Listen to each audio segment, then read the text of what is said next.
En el año 2013, conmemoramos el centenario del natalicio de Efraín Hernández Cholocotzi, destacado maestro que laboró en la Universidad Autónoma Chapingo por casi 40 años. A 22 años de su partida, la vigencia de su legado en torno al estudio de los recursos naturales y la agricultura tradicional se torna cada vez más apremiante. Ahora que la agricultura campesina se ha relegado, menospreciado, y la modernidad neoliberal se empeña en desaparecerla. En voz de sus discípulos y colegas, se presentan las aportaciones del maestro en los diferentes campos científicos que abordó y las perspectivas de esos campos barbechados en la parcela del conocimiento.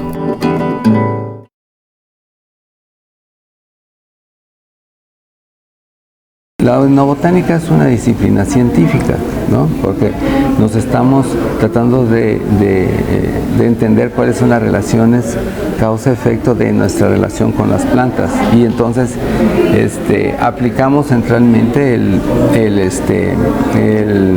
método científico y muchas disciplinas, todas las que nos puedan aportar para entender esa interrelación de las culturas con las plantas. Entonces utilizamos herramientas de la arqueología, de la historia, de la lingüística, de la botánica, de la biología, de la zoología, de la genética, de la climatología, de todas las ramas científicas, desde, digamos, las clásicas hasta las más modernas, como la biología molecular, la ecología molecular, la biología molecular. Todas esas ramas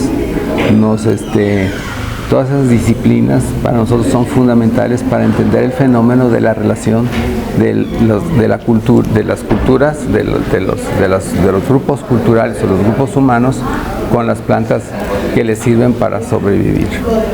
La etnobotánica es el conocimiento que tienen los pueblos indígenas y los pueblos campesinos, la gente que está trabajando la tierra, o si quiere usted los pobladores rurales, sobre sus plantas, sobre las plantas, no solo las que ellos cultivan, que les sirven para comer o para hacer alguna artesanía o para hacer sus casas o para distintos fines, sino también de las plantas silvestres.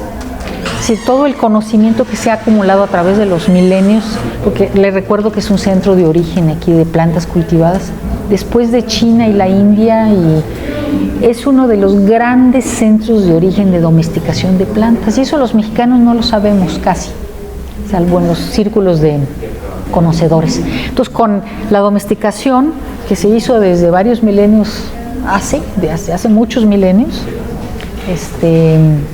por ejemplo, la calabaza, esa de las pepitas que se venden en la calle, esa es la planta que tiene mayor antigüedad de las que se han fechado hasta la fecha. De México se está fechando de hace 9,000 años ya se había domesticado la calabaza.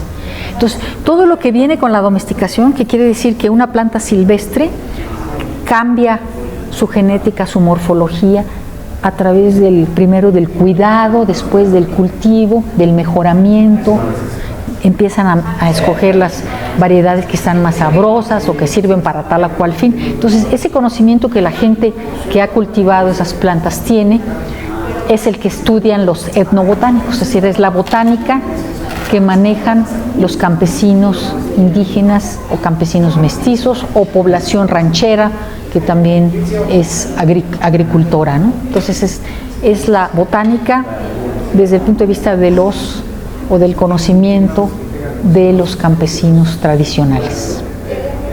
O sea, el punto del maestro es que en términos globales la etnobotánica se venía estudiando a partir de cuáles son las características de los grupos humanos en el mundo desde una perspectiva imperialista, ¿no? de colonialista, de cómo venían los investigadores de otros países a conocer o a entender los recursos vegetales que tenían estos países para explotarlos, ¿no? Entonces, desde los españoles que llegaron a América, los ingleses y todos los países colonialistas, lo que les interesaba mucho saber es qué recursos vegetales podían encontrarlos. Entonces, se generó el concepto de etnobotánica para estudiar los recursos vegetales de las colonias, ¿no?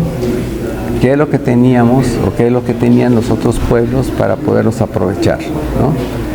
En el caso del maestro, da una concepción global y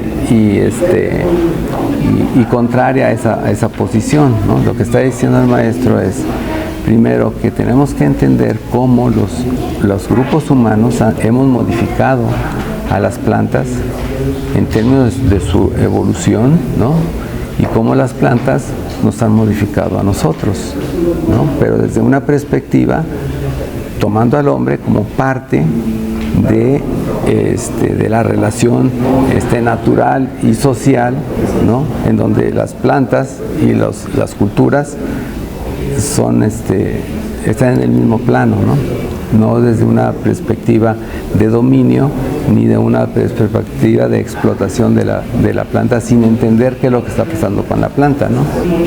Entendiendo cuál es el campo de la etnobotánica y cuáles son las preguntas centrales que tiene este campo, entonces se define y se redefine para el país la investigación. Y yo creo que esa es la contribución más importante, no solo a nivel nacional, sino a nivel mundial, ¿no? Porque es a partir de entonces que muchos grupos de investigadores a nivel mundial se empiezan a cuestionar que la disciplina de la etnobotánica tiene un papel fundamental tanto para el desarrollo de la humanidad como para el desarrollo natural de las plantas, ¿no? Del recurso, ¿no?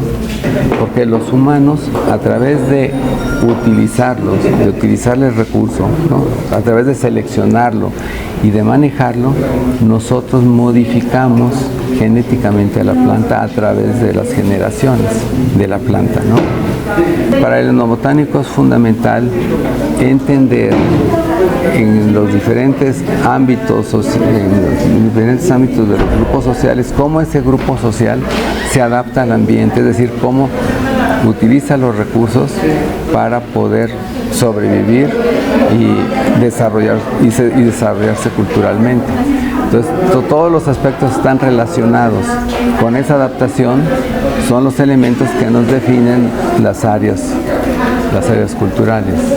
Esta disciplina es una de las disciplinas más importantes que yo considero en estos momentos, porque estamos hablando de la sobrevivencia de los humanos, o sea, estamos hablando del conocimiento que hemos generado a través de miles de años y específicamente en México de más de 10,000 años de sobrevivencia. Entonces tenemos, digamos, el conocimiento, las poblaciones humanas tienen el conocimiento que les posibilitó la sobrevivencia y la reproducción durante miles de años, entablándolo con su relación con el ambiente, ¿no? Entonces para nosotros esta disciplina pues es fundamental para nuestro futuro, ¿no? Porque ahorita estamos en una crisis global y una crisis social y ecológica como nunca, ¿no?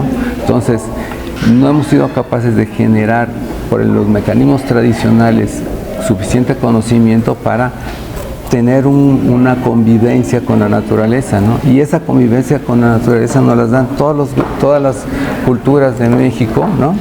Relacionadas a sus diferentes ambientes. Y como sabemos, México tiene prácticamente todos los ambientes que hay en el mundo, ¿no? Desde climas muy secos hasta climas muy húmedos, desde climas muy calientes hasta climas muy fríos. Entonces, la población mexicana tiene esos saberes en sus pueblos, ¿no? Saberes de cómo sobrevivir, ¿no?